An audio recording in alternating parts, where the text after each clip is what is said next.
The day I won the lottery, my boyfriend called to say his mother-in-law, Ethan's, was coming to stay for a few days. I quit my job immediately and even bought her a gold bracelet as a greeting gift. At the dinner table, I jokingly said I'd been fired. I didn't expect her to change her face instantly. "Laura, you don't expect my son to support you, do you? You two aren't even married yet. Maybe you should move out. Living together before marriage will cause gossip." Seeing my stunned expression, she sighed, "If you want to stay here, you'll have to pay $20,000 a month for living expenses. After all, making money in Riverdale isn't easy. You can't expect Ethan to take care of everything while you're just a parasite." Looking at her sarcastic expression, I laughed. She probably didn't know that the house we were living in was actually in my name. Even the daily expenses and the money for her surgery last year came out of my pocket. So, who exactly is the parasite? 1. I won $50 million in the lottery and quit my job immediately, claimed the prize, all in one go. I heard from my boyfriend Ethan that his mother-in-law Ethan's and father-in-law Ethan's were coming to stay for a few days. I immediately bought a gold bracelet, planning to surprise her with it at dinner. At the dinner table, Ethan looked puzzled and asked why I was home from work so early. I deliberately pouted, wanting to make a joke. "Ethan, I got fired. You might have to support me from now on." Ethan's face stiffened. "You were doing so well. Why did you quit? It's so hard to find a job these days." "You're too impulsive." His mother-in-law, Ethan's, chimed in. "Laura, you wouldn't want Ethan to support you, would you?" I smiled.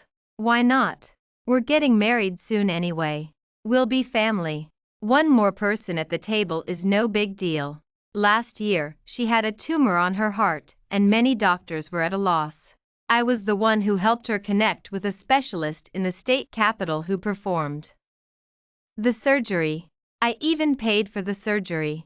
I thought she wouldn't treat me like an outsider. But to my surprise, as soon as I finished speaking, her face darkened. "Laura, you and Ethan aren't married yet. It's not convenient for you to live together. People will gossip. Why don't you move out?" As soon as she said that, my expression froze. Ethan's face also looked unpleasant. Although I hadn't spent much time with his mother-in-law, Ethan's, I would send her gifts during the holidays. I thought we had a good relationship. Moreover, Ethan and I were about to get married. Her saying that confused me. I forced a smile and said softly, "Aunt, what's so inconvenient about it? Isn't it normal for unmarried couples to live together?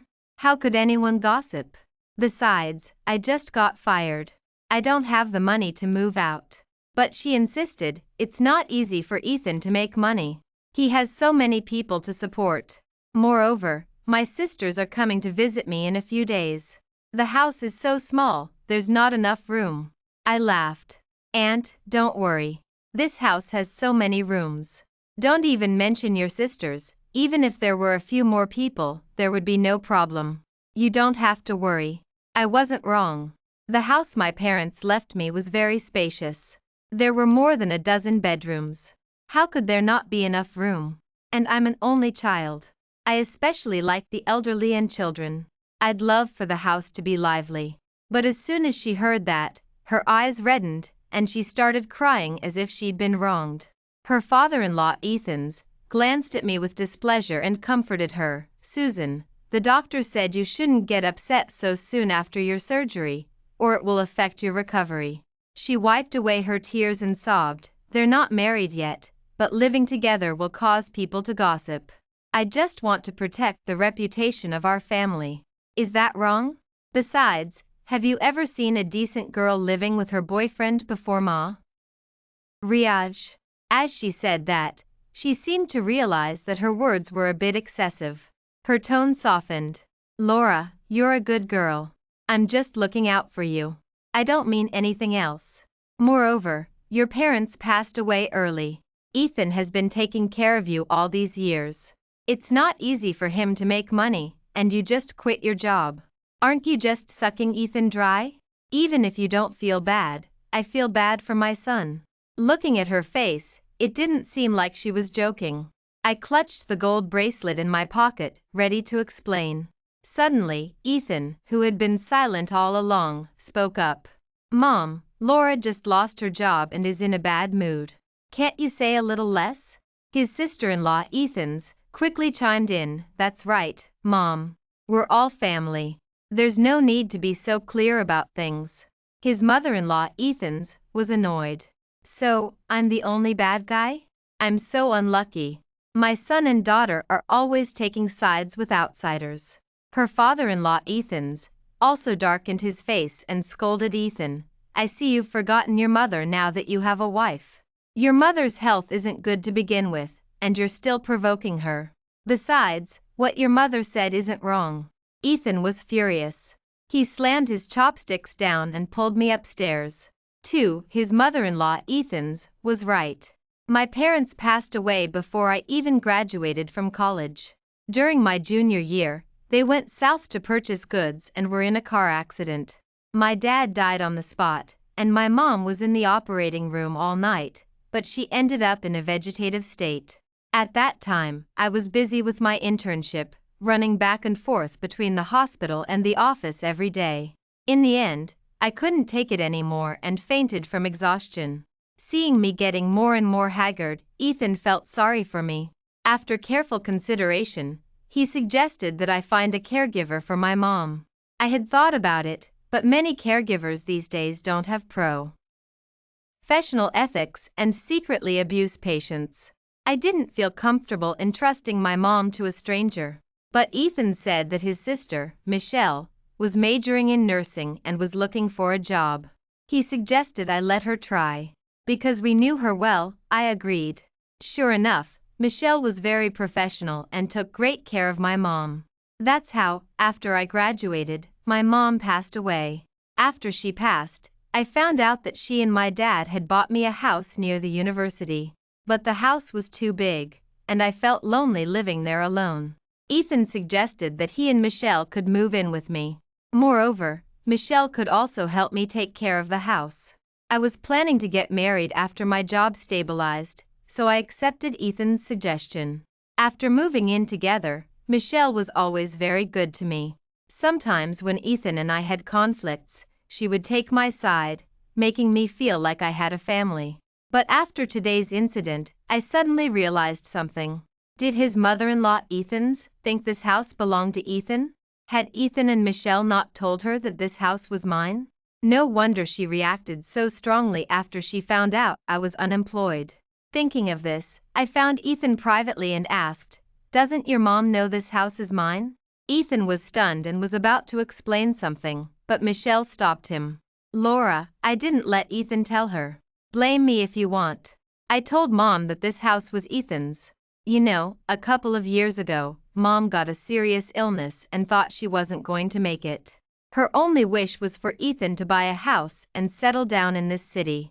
But houses are so expensive these days. How could he afford one? So, in order not to let my mom leave with regrets, I lied to her and said that Ethan had made a lot of money at work and bought this house.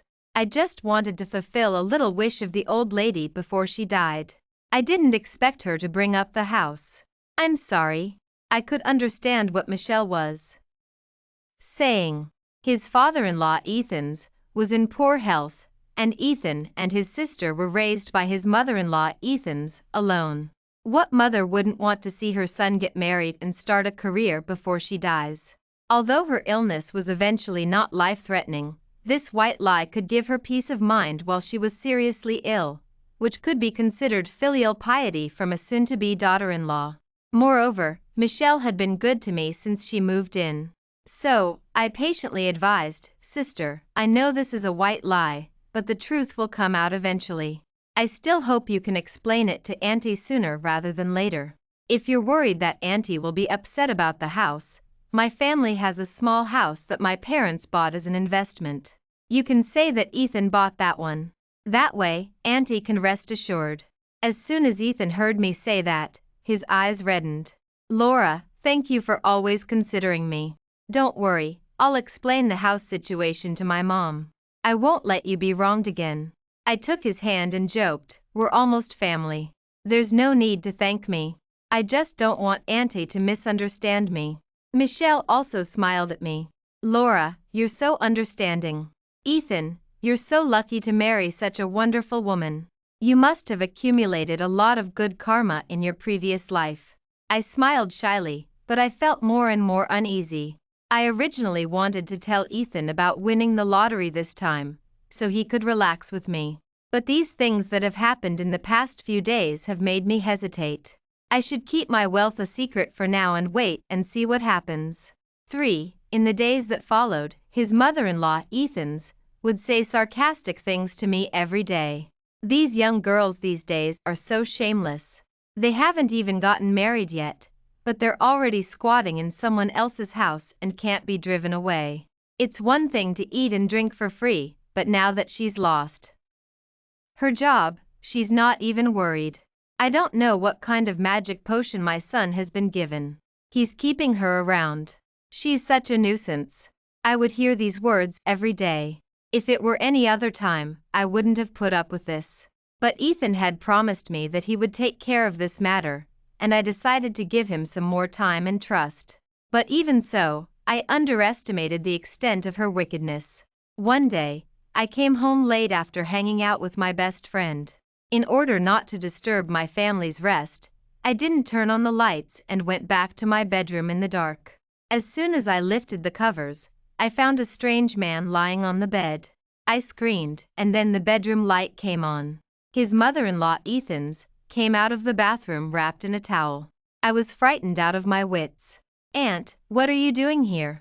She glared at me. "Why can't I be here? It's my son's house. I can be wherever I want." Just then, Michelle, who lived next door, heard the commotion and came over. She glanced at her mother-in-law, Ethan's, and immediately understood what was going on. She comforted me awkwardly. "Laura, I forgot to tell you that my mom moved into your and Ethan's room. My mom thinks her room doesn't have enough light. The doctor said that getting more sun is good for her recovery." This bedroom did have good lighting. Every morning, I could wake up bathed in sunlight, which was my favorite thing. She was an elder and had just had surgery. I should have taken care of her more. But she had taken over my room without my permission, which made me angry. Seeing me not say a word, Michelle quickly took my hand. "Laura, I didn't ask for your permission. It's my fault. I apologize to you. But we're going to be family soon. I just want Mom to be comfortable. You're so understanding. You wouldn't blame me, would you?" I stared at her, feeling uneasy.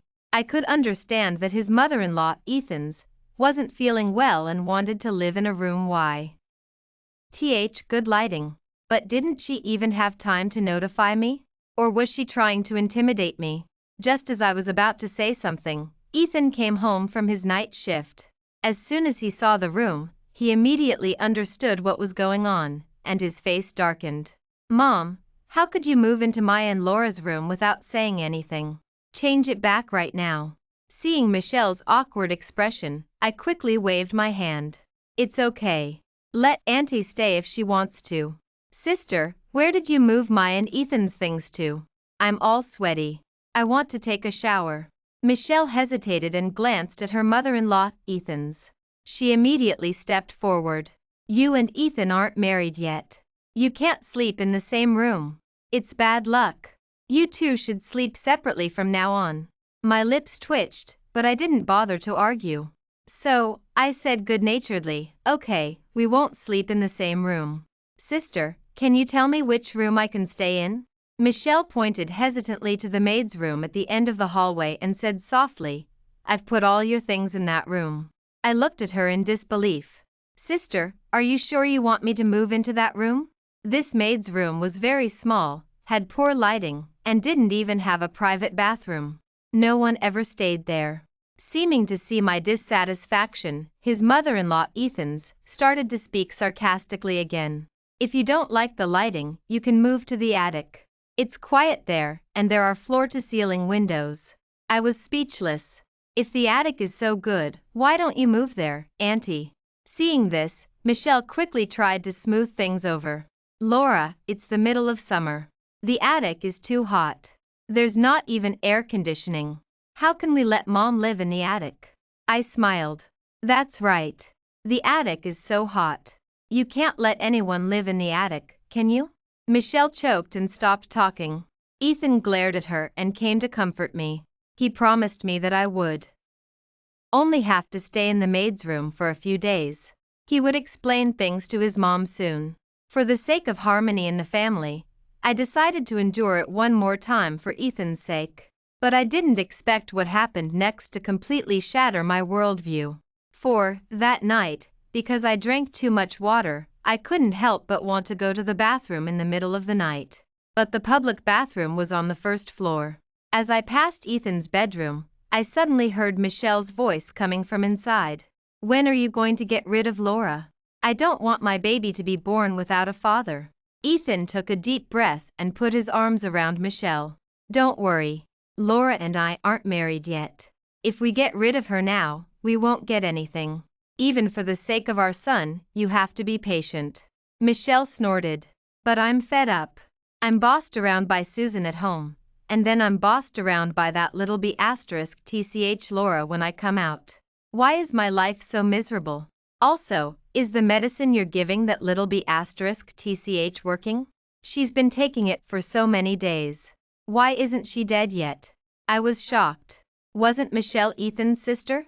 Why did it sound like she was pregnant with Ethan's child? Were they not siblings? No wonder I had never seen her husband. Even when she was pregnant, Ethan always accompanied her to prenatal checkups. Also, what was she talking about? Medicine? Did she want to poison me? No wonder I've been getting random nosebleeds lately. I thought it was just because the weather was too dry and didn't think much of it.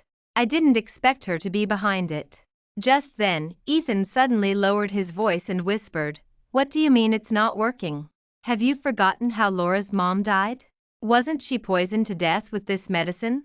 After hearing Ethan's words, my body couldn't stop trembling.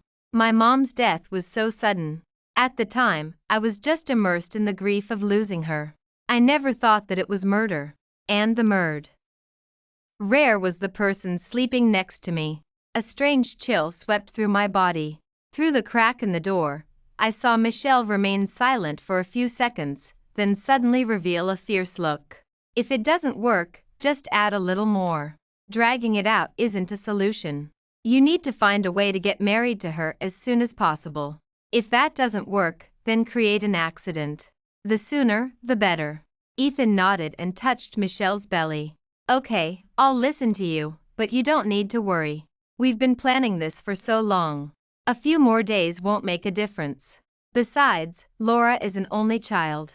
As long as we get married and she dies in an accident, all of her family's property will be ours. Sooner or later doesn't matter. My mind went blank. I always thought that Ethan was my family, even though we weren't blood related. Michelle's appearance filled the void of not having a sister. But I never thought that they were plotting how to take everything from my family. No wonder he kept urging me to get married. No, I have to find a way to avenge my mom. 5. The next morning, I got out of bed with dark circles under my eyes. After learning that Ethan had taken Michelle to her prenatal checkup early in the morning, I couldn't help but laugh bitterly. They had revealed their closeness long ago. But because of their sibling relationship, I had never suspected them. I decided to go to the hospital for a checkup first, and then start my revenge plan. But for some reason, his mother-in-law, Ethan's, was particularly enthusiastic towards me today and had even prepared breakfast for me in advance. I looked at the breakfast with suspicion. "Auntie, just tell me what you want." She smiled.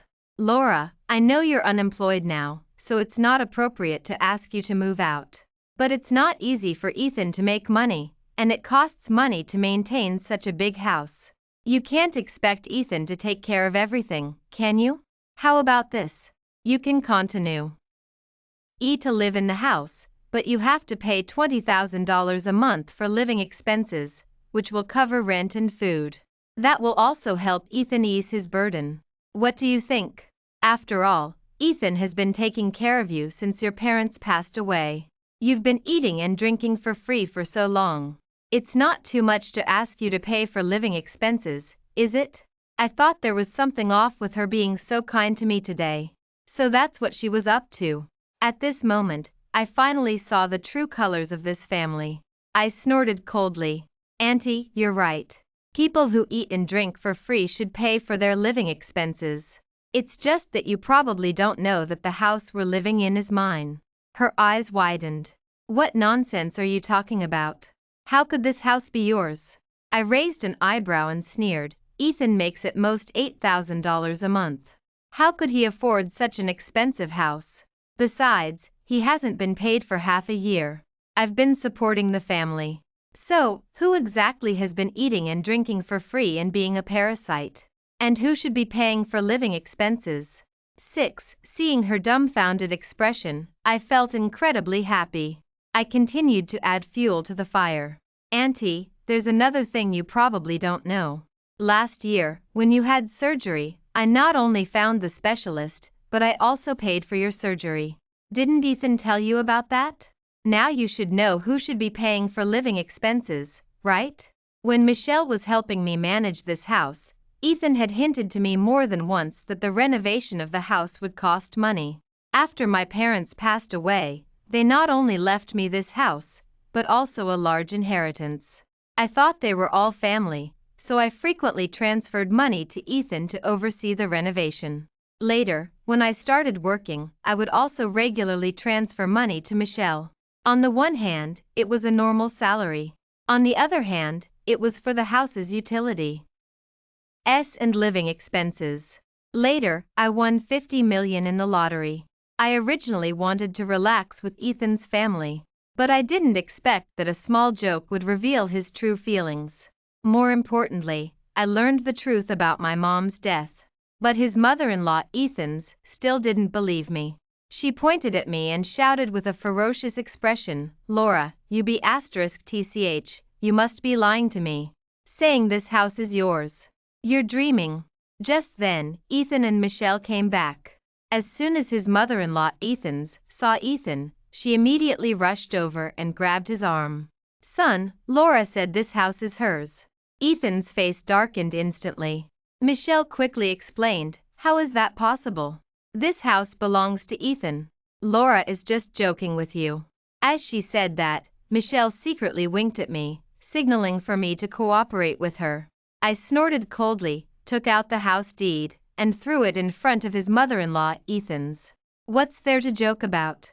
Isn't it written on the house deed who the house belongs to?" She opened the house deed with some guilt, and then her face turned pale. She threw the house deed in front of Michelle and roared, "Michelle, how dare you lie to me? Didn't you say that Ethan bought the house? I've already told my sisters back home that Ethan bought a big house in the city. They're coming in a few days. Where am I supposed to put my face?" At this moment, Ethan was no longer as calm as before. He pulled me aside and asked in a low voice, "Laura, didn't we agree that I would handle this? Why did you have to embarrass me? If I didn't know anything, I might have let Ethan handle this. But now, I just want to slap the murderer who killed my mom." I took a step back in disgust and said coldly, "Ethan, I think your mom is right. We're not married yet, so we're not family. Since we're not family, we need to be clear about a lot of things. Your mom wants me to pay $20,000 a month for living expenses. I'll give you a discount. Of 4 people, $40,000 a month. That's $480,000 a year. Are you paying with Venmo or Zelle?" Seeing me cold-faced and firing off a barrage of words, Ethan was completely enraged. "Laura, we're getting married soon. We're going to be family. How can you ask me for rent?" I snorted coldly. "That's right, we're about to become family, and your mother-in-law, Ethan's, is asking me for rent. But she's right. We're not family until we get married, so you have to pay every cent." "Oh, right. I also paid for Auntie's surgery and hired the specialist. That was $10,000 in total. When are you planning on paying me back?" After learning the truth, his mother-in-law, Ethan's, face was already pale. After hearing me say that, her body went limp and she collapsed on the ground. 7. Ethan frantically called an ambulance. After his mother-in-law, Ethan's, was sent to the hospital, I took the opportunity to move my things back to my original bedroom. My mom said that she chose this house because of this bedroom. She thought I would like it. But not long after I moved back, Ethan came back. He looked at me with a complicated expression. It's good that you moved back. I had discussed it with Mom before. She agreed to give the room back to you. She wanted to wait until I had a day off to move together, but I didn't expect this to happen before we moved. Oh, right, why did you only move your things back and not mine? Laura, I'm not trying to criticize you, but you were too harsh on Mom today. After all, we're going to be family soon. Why did you have to be so clear about the money? I sneered. Your mom is right. We should live separately from now on. After all, we're not family yet, are we? I wanted to treat your mom like family, but she didn't want to. She insisted on being clear about the money. I can't help it. Ethan sighed, and his tone suddenly softened. My mom is getting old and just wants to see me get married and start a career. Moreover, she just had surgery not long ago. Don't hold it against her, okay? As he said that, he looked at me with a flattering expression and wanted to hug me. Didn't you say that you have a small house that you can transfer to my name? My mom is making a fuss in the hospital because I don't have a house. Maybe if you transfer the house to me, she'll calm down. I wondered why Ethan wasn't taking care of her at the hospital when his mother-in-law, Ethan's, was sick. So that's what he was up to. I skillfully avoided his embrace and sighed. It's not a problem to transfer the house to you, but someone is renting it right now, and the lease doesn't expire for a few more months. I originally planned to confront Ethan directly, but thinking about my mom's fate, I was worried that I would suffer at his hands before I could avenge her. So, I decided to compromise for the time being. But don't worry, I can talk to the tenant and ask him to move out early. Once he moves out, I'll transfer it to you so your mom can rest assured. Ethan finally breathed a sigh of relief after hearing me say that. He looked at the time and said gently, Laura, it's getting late. You should get some rest. I'll go heat some milk for you. I smiled and nodded. Soon, Ethan came into the bedroom with a cup of hot milk. Looking at the milk, I suddenly thought of what Michelle had said. While Ethan was turning around, I quickly poured the milk into a plastic bag, pretending that I had already drunk it.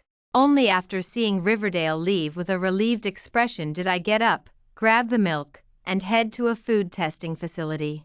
I wanted them to analyze the milk and see if it contained any ingredients harmful to the human body. Then, I slipped a thick wad of bills to the person who greeted me. Soon after, the test results came out. Sure enough, the milk contained excessive formaldehyde. Long-term ingestion could cause nausea and nosebleeds at best, and endanger life at worst. Luckily, I didn't drink milk every day, or I would have died. At Riverdale's hands long ago. I have to say, Riverdale was good at disguising its true self. If I hadn't discovered his secret with Michelle, I would have thought my mom's death was just an accident. Now it seems that the accident was murder. But my mom has been gone for a while, and even if I wanted to find out the truth, I had nowhere to start. Unless I could find a way to make the murderer confess. So, one poisoned milk wasn't nearly enough. Therefore, I bought a few security cameras and installed them in every corner of the house while no one was home. One day, they would slip up. Since I agreed to transfer the house to Riverdale, he hasn't bothered me. But mother-in-law Ethan's still acted sarcastic every day after returning from the hospital. So what if the house is in your name? You didn't earn the money to buy it yourself. What's there to be so proud of? Just a leech. I wanted to show her my card balance. Even without my parents, I could buy several houses like this. But after thinking about it, I held back. 8 in the days that followed, Riverdale acted like a changed man, making all kinds of delicious food for me every day. And only for me. He said it was to make amends, but I knew there had to be something fishy about the food. To keep evidence without arousing suspicion, I deliberately stayed in the bedroom and didn't come out, making him bring the food to the bedroom. I didn't touch any of the food, but I packed it all up and took it to the food testing facility. Without exception, everything had problems. One night, I had just finished showering and was getting ready to sleep when Riverdale suddenly called out from downstairs, Laura, I bought your favorite durian cake. It has a strong smell, so why don't you come down and eat it? He probably suspected something since I had been eating poisoned food for so many days without any reaction. I pretended to agree, but didn't go downstairs. After a while, Riverdale saw that I hadn't come down and came up to urge me. I had no choice but to go downstairs. But as soon as I went downstairs, I saw that Michelle had eaten the durian cake, leaving only the last bite. Wasn't this the durian cake Riverdale had specially prepared for me with special ingredients? When Michelle saw me staring at the cake, a hint of triumph flashed in her eyes. Immediately after, she pretended to be surprised and said aggrievedly, "Oh, Laura, I'm so sorry. I accidentally ate the cake you bought. You know how women crave things when they're pregnant. I just can't control myself. If it bothers you, I'll have Riverdale buy you another one." I looked at Michelle with a probing gaze. Was she trying to declare her sovereignty over Riverdale? Too bad she shot herself in the foot. Seeing that I didn't say anything, Michelle started acting weak again. "Laura, I've already apologized to you, so why are you still looking at me like that?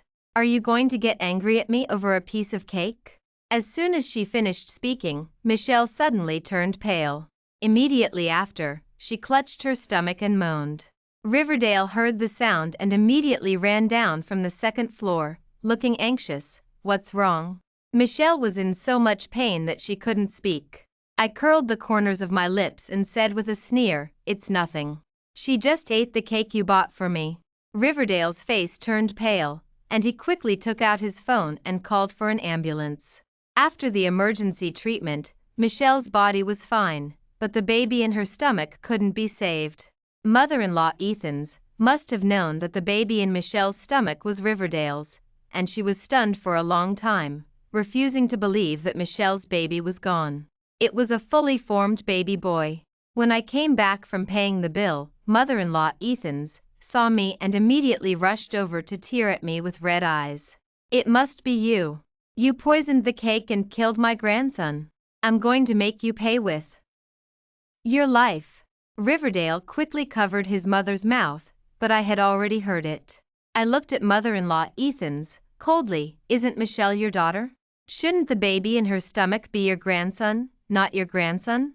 Also, you need evidence when you speak. You said I poisoned the cake. Do you have any evidence?" Mother-in-law Ethan's was stimulated, and her mind was already a little deranged. "Whether it's a grandson or grandson, you killed them all. I'm going to call the police and arrest you, you poisonous woman." As she said that, mother-in-law Ethan's was about to take out her phone to call the police, but Michelle, who looked weak, snatched it away. "Mom, things aren't what you think." Looking at Michelle's deflated look, but also unable to tell the truth, I felt extremely happy. But the mother-in-law Ethan's, who was kept in the dark, refused to give up. "Michelle, this bitch killed your son, and you're protecting her." Michelle probably wasn't protecting me, but was afraid that her affair with Riverdale would be exposed.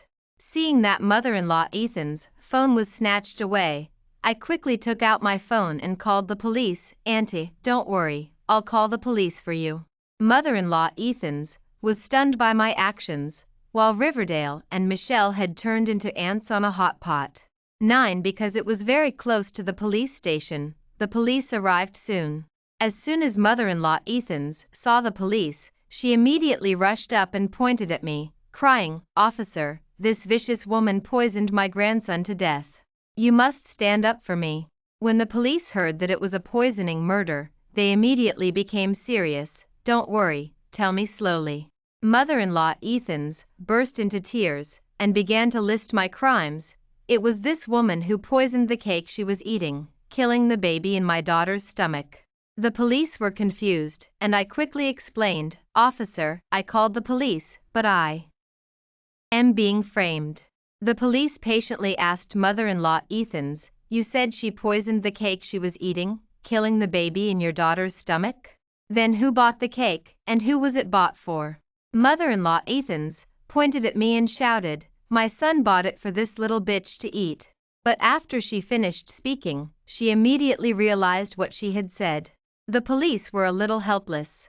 "According to you, you should be accusing your son of poisoning someone. Why are you accusing this young girl?" This cake was originally hers, shouldn't she be the real victim? Although I was cleared of suspicion, the police still needed to extract evidence from my house. By the way, I gave the police the evidence I had that Riverdale and Michelle had conspired to poison me. Immediately after, Riverdale and Michelle were summoned to the police station.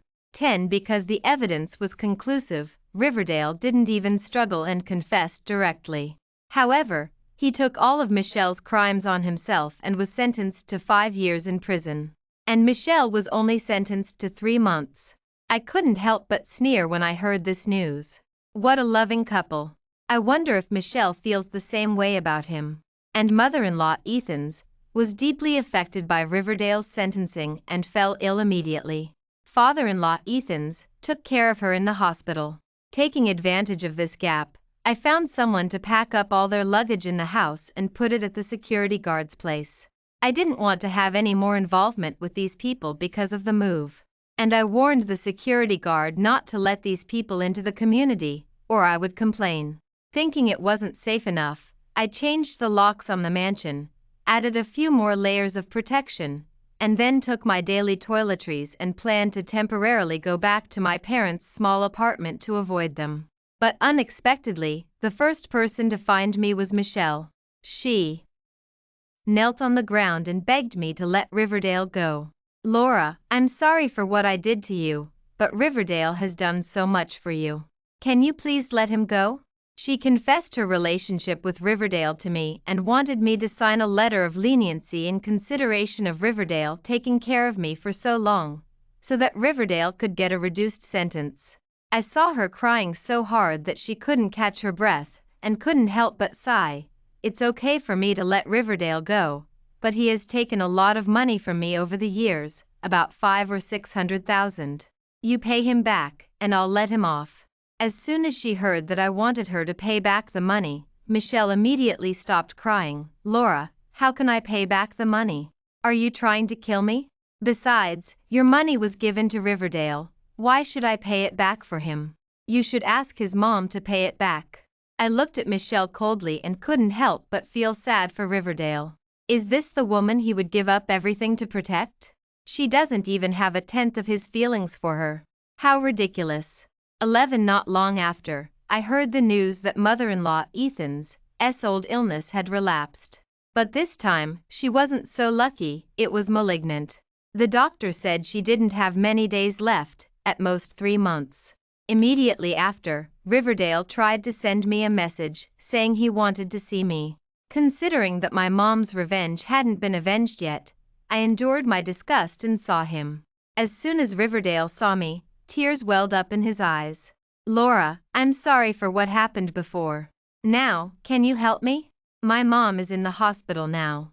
Can you help her find a specialist like you did before? It was my fault, but my mom didn't know anything. As long as you're willing to help me, I'm willing to spend as much money as it takes. I looked at him coldly. Why don't you ask your old flame Michelle for help? Riverdale lowered his head a little. I asked, but she refused. I sneered. She refused. So you're looking for me to be the sucker? You're willing to spend as much money as it takes. Do you think I care about your money? As I said that, I showed Riverdale my bank card balance. Riverdale looked surprised. How do you have so much money? I smiled sadly. I won 50 million in the lottery. The day I resigned, I was originally planning to tell you the good news and we could retire together. Who knew you would try to kill me? I won't care about your affairs anymore. Maybe you're a good son, but you're not a good husband. After speaking, I turned around to leave. Who knew that Riverdale would suddenly kneel to me with a thud? Laura, as long as you're willing to help my mom find a specialist, I'll tell you a secret. Your mom's death back then wasn't an accident, she was killed. As long as you help me, I'll tell you the evidence. That woman abandoned me first, so I have nothing to protect her for. Getting the answer I wanted, I curled the corners of my lips and turned around. It wasn't until Riverdale told me the online drive and password where the evidence was hidden that I finally breathed a sigh of relief. I looked down at him condescendingly and sneered, "Thank you for the evidence, but your mom is beyond saving. Even if I find a specialist, it's useless." If nothing unexpected happens, you won't see your mom's last moments. Good luck to you. After speaking, I sneered and left the prison. Behind me was Riverdale's hysterical roar, "Laura, you didn't keep your word." Immediately after, there was crying, "Laura, please save my mom." It wasn't until I left that my ears gradually became quiet. You killed my mom and still want me to save your mom? Dream on. 12 After getting the so-called evidence from Riverdale, I immediately called the police. Michelle, who had Riverdale take the blame at the beginning, couldn't escape the sanctions of the law because of intentional poisoning and murder, with serious circumstances. Michelle was sentenced to life imprisonment, and Riverdale was also involved, and his sentence was increased to 30 years. Good news, he can see Michelle in prison. Bad news, he not only won't see his mom's last moments, but he probably won't see his dad's last moments either. But all of this was his fault, and there was nothing to sympathize with. After the verdict came out, I took a bouquet of carnations to my mom's grave. I wanted to tell her that I had avenged her and that she could rest in peace. 2 months later, Riverdale's mom also passed away. Riverdale's dad was overly sad and was stimulated. His mind became a little abnormal, and he was sent to a mental hospital. And I, after solving the stumbling blocks in my life, ushered in a new beginning in my life. The end.